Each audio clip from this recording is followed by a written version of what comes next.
علاج جلدی نہ کیا جائے تو یہ ٹائیفائڈ بخار بگڑ کے خون کے اندر شامل ہو جاتا ہے، جو آپ کے جگر کو بلاک کر دیتا ہے، جگر خون بنانا بند کر دیتا ہے، تو بڑے مسئلے مسائل پیدا ہو سکتے ہیں۔ اچھا، اس کے اندر جلندار عورتوں کو لکوریا بھی ہو سکتا ہے، جلندار لکوریا، اور یہ بڑی پریشانی والا لکوریا ہوتا ہے۔ عورتوں کی ماہواری جو ہے وہ درد سے آ سکتی ہے، عورتوں کی ماہواری درد سے بھی آ سکتی ہے، عورتوں کے جسم کے اوپر سویلنگ بھی ہو سکتی ہے۔ مردوں کے جسم پہ سویلنگ کم دیکھنے میں آئی ہے، لیکن عورتوں کے جسم کے اوپر سویلنگ بہت زیادہ ہوتی ہے اور بڑی موٹی ہو جاتی ہیں عورتیں۔ اچھا، اس میں پیشاب بھی بند ہو سکتا ہے، مرد کا بھی بند ہو سکتا ہے، عورت کا بھی بند ہو سکتا ہے۔ تو یہ میں نے جو مشہور اس کی بیماریاں تھیں اس نبض کے مطابق وہ میں نے آپ کو بتائی ہیں۔ اسی مرض میں یہ جو 4 نمبر مرض ہے، یہ جب شدت اختیار کرتی ہے، سوزاک کے بعد پھر ایڈز بھی اسی مرض میں ہو جاتا ہے، اسی نبض میں ایڈز ہوتا ہے۔ اور ایڈز کا علاج بھی ناممکن نہیں ہے، ممکن ہے۔ جب آپ 4 نمبر کو دیکھتے ہوئے اس کا علاج کریں گے، 4 نمبر نبض کے مطابق ایڈز کا بھی علاج کریں گے، تو وہ بھی قابل علاج ہے، الحمدللہ ٹھیک ہو جائے گا۔ عزیز طلباء، میرے معزز سامعین، جو بھی بیماری ہماری غلطیوں کی وجہ سے پیدا ہوتی ہے، ہمارے غلط کاموں کی وجہ سے، ہمارے گناہوں کی وجہ سے ہم اس بیماری میں پھنس جاتے ہیں، اللہ تعالیٰ نے کوئی بیماری ایسی پیدا نہیں کی ہے جس کا علاج ممکن نہ ہو۔ الحمدللہ قانون مفرد اعضاء کے پلیٹ فارم پہ دنیا کی ہر مرض کا، بگڑی سے بگڑی ہوئی مرض کا علاج ممکن ہے۔ صرف آپ نے نبض اور تحریک پہچاننی ہے، تشخیص بہت ضروری ہے، تو علاج بہت آسان ہے۔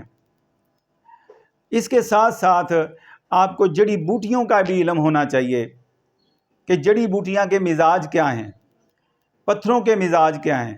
اگر ایک طبیب جڑی بوٹیوں کے علم کو جانتا ہے اور پتھروں کے مزاج کو جانتا ہے، ان کے مزاج کو جانتا ہے، تو بیماری جب بھی کوئی آپ نبض دیکھیں گے، تحریک پہچانیں گے، تو نسخہ ہاتھ جوڑ کے آپ کے سامنے کھڑا ہو جائے گا کہ جی مجھے استعمال کرائیں۔ تو یہ بہت ضروری ہے طبیب کے لیے۔ جڑی بوٹیوں کا انشاءاللہ آگے آنے والی ویڈیوز میں جڑی بوٹیوں کی تشخیص، پہچان اور ان کے مزاج کے بارے میں، ان کے فائدوں کے بارے میں، ڈس ایڈوانٹیج کے بارے میں، ایڈوانٹیج کے بارے میں بھی آپ کو بتائیں گے سلیس اردو میں۔ تو آج کا جو لیکچر ہے وہ میں غدی عضلاتی، طویل نبض اور 4 نمبر تحریک کے اوپر آپ کے سامنے پیش کر رہا ہوں۔ اب یہ جو مسئلے مسائل 4 نمبر تحریک کی وجہ سے، طویل نبض کی وجہ سے، غدی عضلاتی نبض کی وجہ سے آپ کو پریشانیاں لاحق ہوتی ہیں، یا آپ کے پاس کوئی مریض آتا ہے، تو اس کا علاج کیسے کرنا ہے، تو یہ قانون مفرد اعضاء میں حکیم دوست محمد صابر ملتانی کا جو تحقیقات فارماکوپیا ہے، وہاں پہ مرکبات دیے ہوئے ہیں، وہ انشاءاللہ کسی ویڈیو میں وہ سارے جو ان کا جو فارماکوپیا ہے اس کا PDF بھی آپ کے سامنے پیش کروں گا۔ لیکن اب اس کا علاج کیسے کریں گے؟ اس کا علاج ہوگا اعصابی عضلاتی اغذیہ اور ادویہ سے، یعنی 4 کا علاج ہم کرتے ہیں 1 نمبر تحریک سے۔ ہم 1 نمبر تحریک پیدا کریں گے تو انشاءاللہ جیسے جیسے مریض دوا کھائے گا وہ ٹھیک ہوتا جائے گا۔ اب جو نسخہ میں 1 ملین کا آپ کے سامنے پیش کر رہا ہوں، اس کے اجزاء آپ نوٹ کر لیں۔ اس کے اجزاء ہیں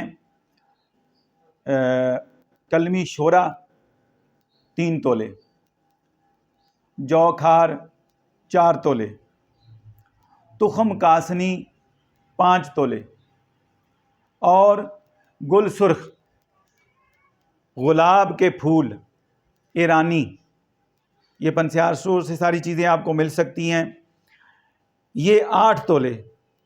ان کو الگ الگ پیس کے کپڑشان کر لیں، پھر یکجا کر کے ملا کے خوب اس کی کھرلائی کر لیں، یکجان کر لیں. اس کا جو ہے خوراک 1 ماشا سے 2 ماشے تک بھی آپ دے سکتے ہیں. عمر کے حساب سے، بیماری کے حساب سے آپ زیادہ بھی دے سکتے ہیں. اگر کوئی مریض سوزاک کا ہے یا ایڈز کا مریض ہے یا وہ ٹائیفائیڈ کا مریض ہے یا وہ جلندار لکوریے کی عورت مریضہ ہے، ماہواری اس کو اپنا درد سے آتی ہے، سویلنگ ہے پورے جسم میں، موٹاپا ہے، سوجی ہوئی ہے عورت مرد، اس میں غدی شوگر بھی ہو جاتی ہے. یہ بھی یاد رکھیں، غدی شوگر بھی اسی تحریک میں، اسی نبض میں ہوتی ہے، اور پتے میں پانی بھر جاتا ہے، پتھریاں بن جاتی ہیں. اس کا علاج بھی اسی نسخے میں موجود ہے. لوگ پتے کو نکلوا دیتے ہیں، تو کبھی بھی پتے کو نہیں نکلوانا چاہیے. الحمدللہ اسی نسخے سے پتے کی پتھریاں ریزالو ہو کے، پگھل کے، پانی بن کے ختم ہو جاتی ہیں. یہ 15-20 دن آپ اس کو استعمال کروائیں گے، اس نسخے کو استعمال کروائیں کچی لسی سے، یعنی دودھ والی لسی سے، شربت بزوری، شربت سندل سے آپ استعمال کروائیں گے تو انشاءاللہ مریض کو سکون مل جائے گا. پیشاب بند جس کا ہے اس کو آپ ایک ہی خوراک دیں گے 2 ماشے کی، تو انشاءاللہ کچی لسی کے 2 گلاس پلائیں گے تو بالکل سکون ہو جائے گا، پیشاب کی جلن ختم ہو جائے گی. اسی طرح بتدریج جیسے میں نے آپ کو بیماریاں بتائی ہیں اس کی، یہ ساری کی ساری بیماریاں جو ہے اللہ تعالیٰ اس میں شفا دے دیتا ہے. تو آج کا یہ میرا شارٹ سا لیکچر تھا. یہ جو میں نے آپ کو نسخہ کے اجزاء بتائے ہیں یہ ڈسکرپشن میں بھی آپ کو مل جائیں گے، وہاں سے آپ لکھ بھی سکتے ہیں، کاپی بھی کر سکتے ہیں اس کے اجزاء اور وزن. تو آج کی ویڈیو میں امید کرتا ہوں آپ کو پسند آئی ہوگی. اپنا خیال کیجیے گا، میرے اس یوٹیوب چینل کا بھی اپنے دوستوں میں اس کو شیئر کیجیے گا، سبسکرائب کروائیے گا، لائک کیجیے گا اور اس کو بار بار دیکھیے گا. یہ جتنے بھی نئے طالب علم ہیں ان کو یہ بار بار دیکھنے کی، نوٹس بنانے کی ضرورت ہے. مجھے پتہ چلا ہے کہ بچے جو ہیں، جو سیکھنے والے ہیں طبیب نئے، وہ نوٹس بنا رہے ہیں، بڑی اچھی بات ہے. تو یہ ویڈیوز کا نوٹس بھی ہم انشاءاللہ PDF میں یوٹیوب پہ چڑھائیں گے. امید کرتا ہوں کہ آپ نے اس کو نوٹ کر لیا ہوگا. آج کے لیے اتنا ہی. اللہ حافظ.